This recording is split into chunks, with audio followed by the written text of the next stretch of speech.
Welcome back to the channel. So at this time we're going to have a, I don't know if it's so much as a review as it is really just to look through a nice kit and talk about a few aspects of it. So this is Copper State Models. They make aircraft and armour look like they're, what's the best way of saying this? Heavily influenced by the quality package that Wingnut Wings put together. Now, they're doing their own thing, but they're drawing on what Wingnut Wings did. I think this I might have even seen this being actually mentioned by the guy who owns it as well, that they are taking what Wingnut Wings did and doing their own spin on it, and it's very much their thing. It is quite different, however, the quality and the way they go about it, the approach to the kit, is very much in that style, which is a great thing, because obviously currently at the minute Wingnut Wings are no longer with us. So what we've got here is basically a coloured box art. I mean, this would be almost good enough.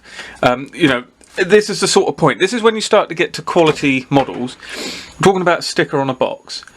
It's nothing to get massively excited about, but it just adds to the presentation, and we all know that this doesn't need to be here. But they've taken the time to put that there as well, which just that's what shines through with the quality.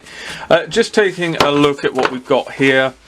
Also obviously shows what we've got. So this is the German designation for this. It's a Lancia IZM. So it's an Italian armoured car. We've got a few schemes on the side there as well. So we've got a couple. We've got an Ethiopian one, and so they're two Italian ones. Got a Spanish Civil War one and a Bosun Police Battalion. I think that is an Italian police version. So what we've got is great packaging, which is again how all great model kits start. A wonderful set of instructions that we'll spend a good deal of time on, and you know, very nice packaged stuff. There's not going to be any problem with it being in a box like this. We've got a set of decals, and then we've got some rubber tyres, which change this variant from the early one, as well as a few other things. The early variant has these moulded on wheels with those tyres. Now, okay. So we won't spend too long going through all of that at the minute. We'll start with the instruction booklet. Now again, I know these kits go well. I've seen them built up. There's James has done one on LPG. I don't know if it's videoed. I think it might be. Certainly there's pictures of it. You can see how it's gone together. And there's plenty being built around Facebook. It's enough to see that there isn't any fit issues. We're not going to worry about filler and all this sort of thing. It's a nice modern kit, and the presentation is the thing about these kits that I really enjoy. This is my first one, it must be said, because I've been kind of waiting for this one, because I've seen it's been on the cards for a year or so. But I have been looking at the Lanchester that they do. They do some World War I armoured cars. There's the Belgian armoured car as well, which is, I mean, stunning. But I haven't pulled the trigger on any yet. And they also do a 1/32 Newport 17. So very good stuff. Very good stuff. Something for everyone. So there you've got a lovely write-up going all through the differences here. Saying about where it's used, saying about it starting from 1916 and being used all the way into the Second World War. You got reference pictures as well as we go through.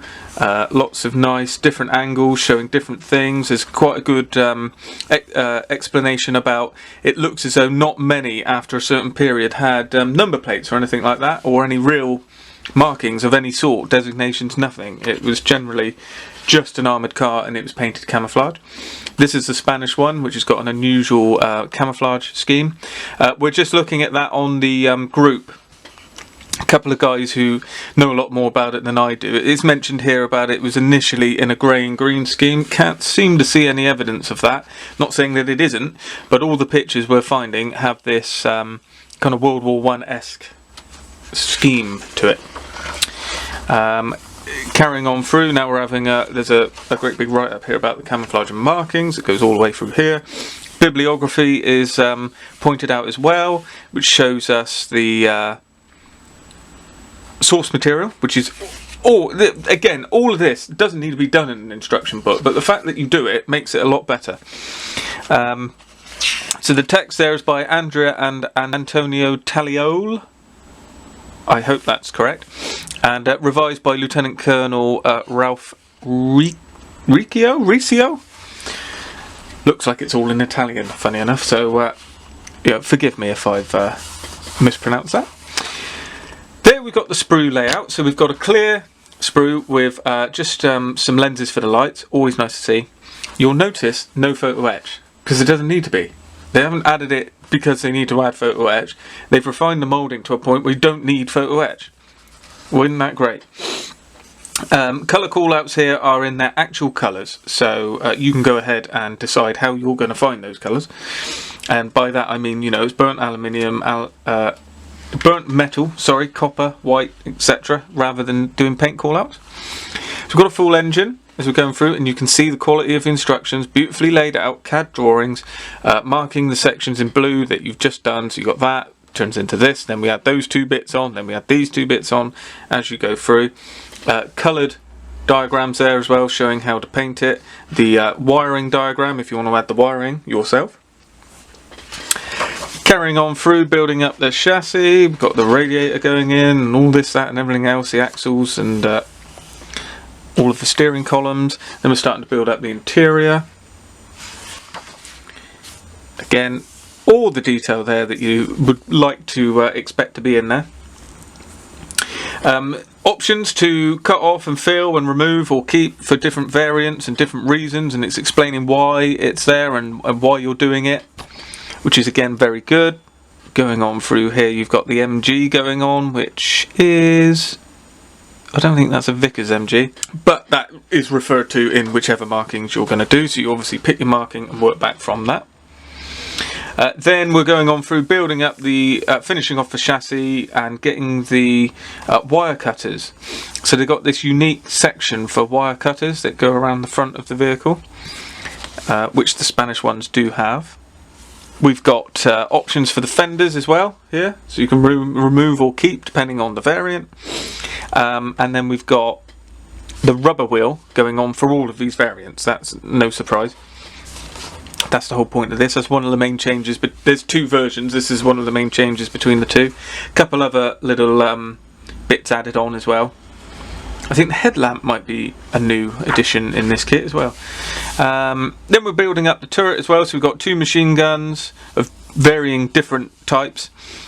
We've got the kind of Vickers-esque one with the cooling jacket, and then we've got the ones with it's a Fiat Revielli 35 MG, which this is obviously as well. She's got a cooling jacket on it. Turret being built up. Then we've got the colour instructions for painting the interior and the exterior, and then we go into the marking schemes. So what we've got here is Composite Battalion 2nd Platoon HQ Ethiopia in 1936, and then we've got one that's in Somalia and Ethiopia again, 1938. This is the Rhodes Island 39, all Italian obviously. This is Samo Island in September 39. Now all of these have, like I was saying earlier, these have the insignia, the markings, and they have the license plates. When you go on through into the camouflage ones, that seems to never be added on again, it seems, from all the reference material that they've mentioned through this. So you've got a Bosun Police Battalion, and this is one of the German types here, I believe. So I'm just trying to get my bearings. It's written up here. So this Bosun Police Battalion is one of the many types of 1943 German camouflage patterns, and there's a bit of chipping there on this and a few bullet holes, which makes that quite interesting. This is the Spanish Civil War one, which is from Raggruppamento Carlista, or Tank Group for both of us, or Tank Group for the for ease. And this is Barcelona, Spain in late 1938. And it says here the Italian Expeditionary Force in the Spanish Civil War didn't carry any Italian registration plates or national insignia, as Italy was not officially in the war. Of course, they weren't there, just like the Germans. They're all just on holiday. Then we got a nice one here with this heavy sort of green over the lighter green. So you've got darker green going over. And a few grey sections. And then we've got, oh, this is another speculation, so they're talking about the differences of the German camouflage that you can have. So again, it's probably look up your references, find your references, if you're going to do a German one. And then we've got just a letter of thanks there to the people who have helped with this kit. So as I say, a wonderful presentation. And all their models come with this sort of level of presentation. I think that's a really great touch. Now I think if we just have a look at a few of the sprues, I'm going to cut the bags because this is a model to be built, so I'm not worrying about keeping it all perfect. And we won't go through every single exhaustive sprue, as there's no need, but you know, we'll have a look at certain points so you can get an idea of the moulding. So there we go, we can see one of the wheels that isn't used, but you can just see there some of the hopefully that's coming out. There's a nice tread pattern running around there, very fine tread pattern. Lovely hub detail. Should be detail on the reverse as well, yep. More hub detail. Running up through the machine guns. The sort of thing you won't get, and I think is, you know, it's arguable whether it's a problem or not. Well, it's not a problem. Is the you're not getting slide moulding as such on gun barrels, for instance, which you may have got in other types of kits. But it's simple enough to drill that out, you know. Let's not say the old BSM, but let's not say the old BMS, but sometimes basic modelling skills do come in handy. And if we look at the bolt head detail around this grille here, very sharp. Very, very sharp, and you can see the grills are open as well, and that's very fine moulding there. Very impressive indeed. I mean, we won't have a look at these are just wheel hubs, get them out of the bags, I mean, but that is something that's different in this set. We've got wheel hubs and looks like different machine guns there. Again, you see, this is where you would see on kits that perhaps are more mainstream, I suppose, because it is fair to say that CSM aren't exactly a massively mainstream kit manufacturer. You know, you'd get your slide moulding going on there. So that's the wheels. What have we got here? We've got more wheels and fenders. So in here we've got the fenders, and it's just worth looking at. There you go. See, this is where you're starting to get the quality. There's a lot of companies that would put ejector pin marks under there because it doesn't matter in their eyes. Arguably, it doesn't matter if you chuck a load of mud up there, but there are none. It's absolutely spot on. Very crisp moulding, very fine edge there, almost to the point of being sharp. I mean, look at that. Really, really nice. Really nice thin edges there as well. For that lamp, which is a feature, you know, I know it's only a lamp, but it's going to be right on the front of the vehicle.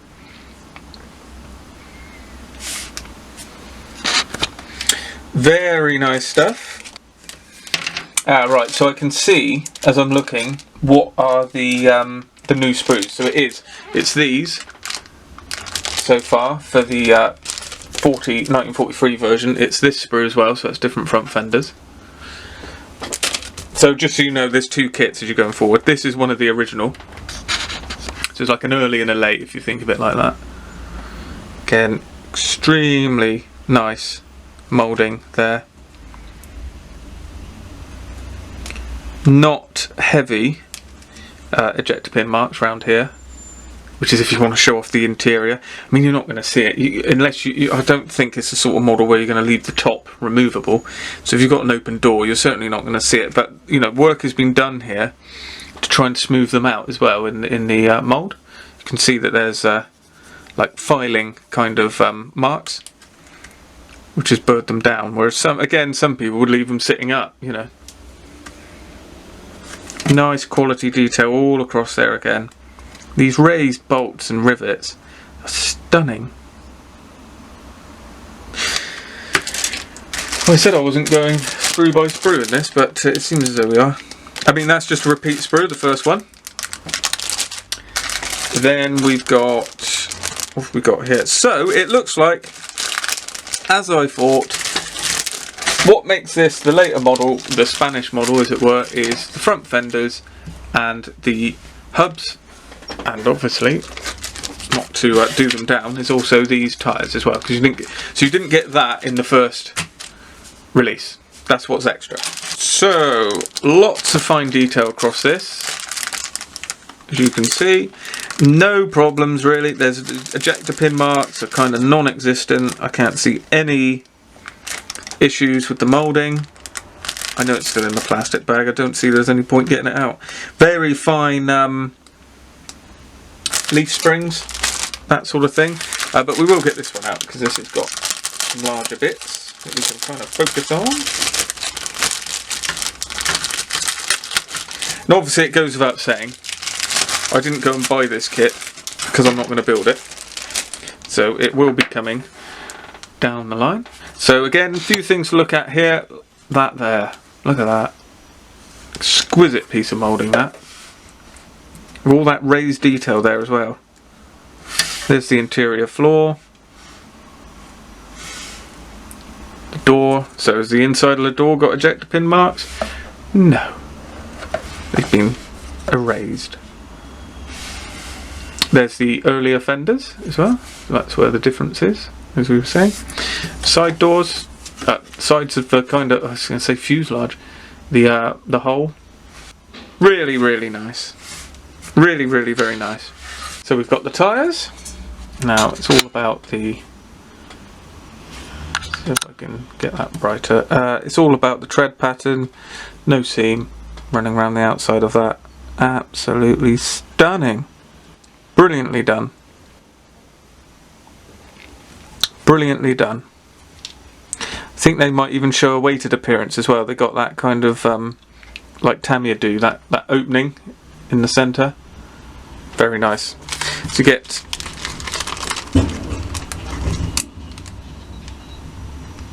seven of those. We have, I suppose this is important, certainly if you're looking at some of the aircraft, which I think, you know, may come across my bench down the line, but I don't know. You know, what's 132nd and 148th First World War aircraft is quite something. There you go, that's what we all want to see. Printed by Cartograph. And there you can see, you know, quite a bit of carrier film there. Sorry, I mean the carrier film's tight, but it's quite, you know, it's raised up, but you can't tell anything on the sheet until you get it on the model. That might very well disappear, but we know there'll be absolute quality being from Cartograph. As you can see, the printing and register is perfect. Absolutely spot on. And lastly, we've got a couple of clip parts just for the lenses. So there we are. That's the CSM German Panzer something. So that's the German IZM or the Lancia IZM or 1ZM in the 1/35 scale from CSM, Copper State models. If this isn't to your liking, there will be something in their catalogue that is. They do a lot of World War I armoured cars and fighting vehicles. They do aircraft as well from the First World War in 48th and 32nd. Have a look at their catalogue, see what you like, and each kit is of the same quality. So very happy to give them a little review. Obviously this is all off my own back, so I'll be building this one myself, and it should make for a fabulous kit. So if you like what you see, let me know your comments down below. If you've got any information you know, or anything you want to say about the model, let me know. If you've built any CSM kits, be interested to know. And as always, thanks for watching, and I'll see you in the next video.